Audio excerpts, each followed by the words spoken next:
Welcome back, guys, for the first ever podcast in this channel. This is Cricpundit's podcast, episode number 1, The Art of Collapsing, featuring Pakistan. A couple of videos back, I said that once Cricpundit reaches 1000 subscribers, I'll be starting working on a podcast series, and here is the first episode. The thing which makes this episode even more special is that this is about another Indian victory over Pakistan in the T20 World Cups. We have won a lot of games in the past against Pakistan, but this was so special. In this video, we are going to discuss the collapse of Pakistan a bit more in detail. Before that, if you're watching this video without subscribing to Cricpundit, man, you're making a big mistake. Just go and subscribe for more quality content, and let's go. The trend of teams defending a lower total continued as India defended a total of just 119 against Pakistan. To sum it up in a sentence, one team had Jasprit Bumrah and the other team did.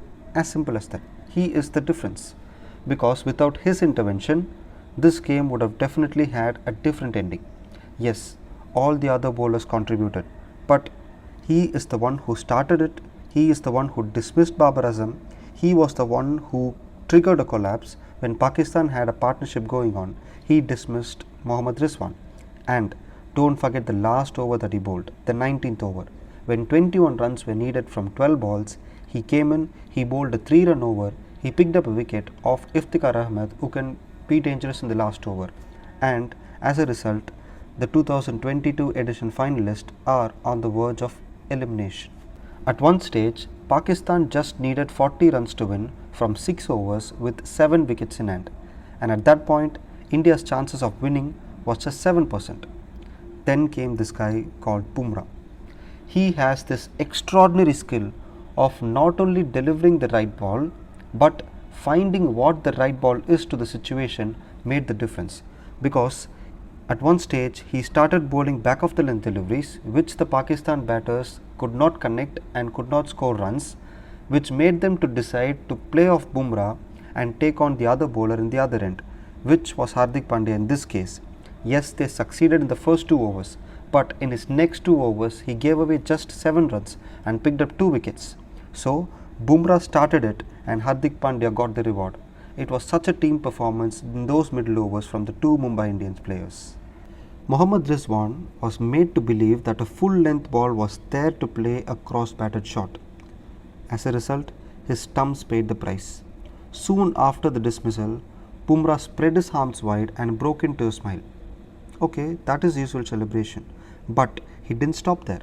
He jumped in the air, he roared, he punched it in the air, and about 30,000 people in the ground joined him, and I'm really sure that millions of people who were watching it in the television all over the world would have joined him. And that was the start of a collapse.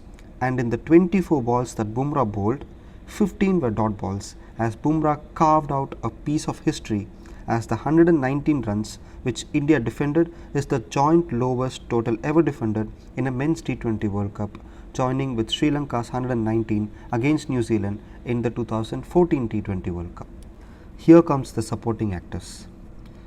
Rohit Sharma gave the ball to Jasprit Bumrah for the first time after the 3rd over, and he waited until the 15th over to give the ball back to him.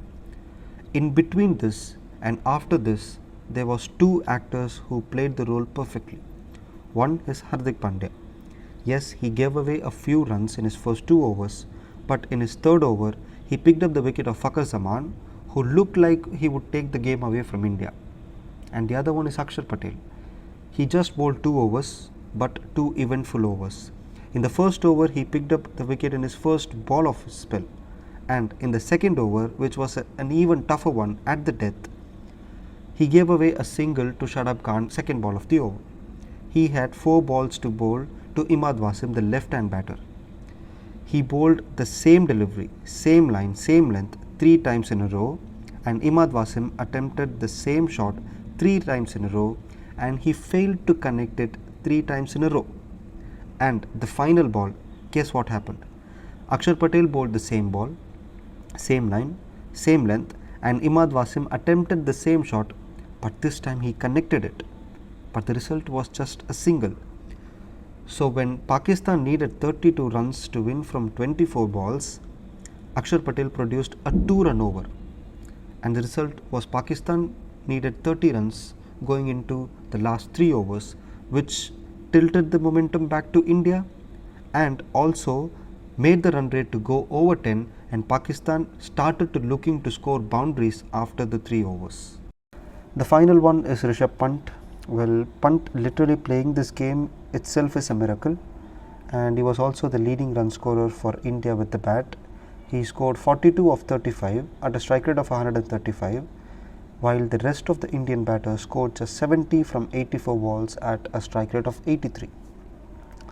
You could say that he scored a few boundaries with the inside edges and outside edges, but that is how he plays.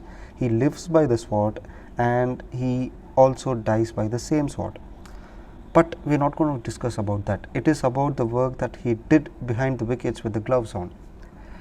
In the initial stages, in the power play, the ball was swinging left, right and centre, and my man collected every ball cleanly. And I should also mention the short balls which Hardik Pandya bowled. He collected all those deliveries perfectly with just one hand. You might feel this is a bit more exaggerated, but in the last few overs, when the Pakistan lower order batters decided to run for the byes, Pant did not throw the ball. He kept the ball with himself because he knew that at that point of stage, a single is affordable. But by throwing the ball to the bowler throwing it to the stumps, and the ball hitting the stumps and ricocheting to the other part of the boundary, and the Pakistan batters going for another run, he knows that this is unwanted and they can't afford doubles and triples in that situation. So he also took 3 catches in which 2 of them were difficult.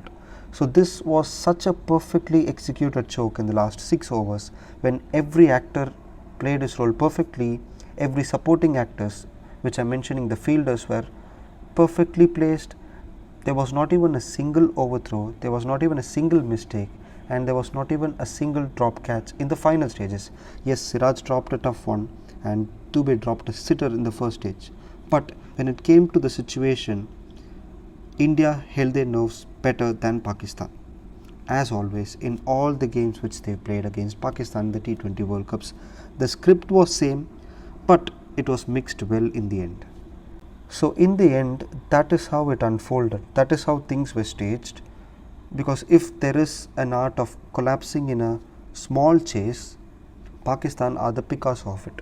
Because I would bet my money on Pakistan to bottle small chases like this again. Because this is the 3rd time that they failed to chase a sub 120 total in T20 World Cups. So this is the first episode. I think that is the end of it.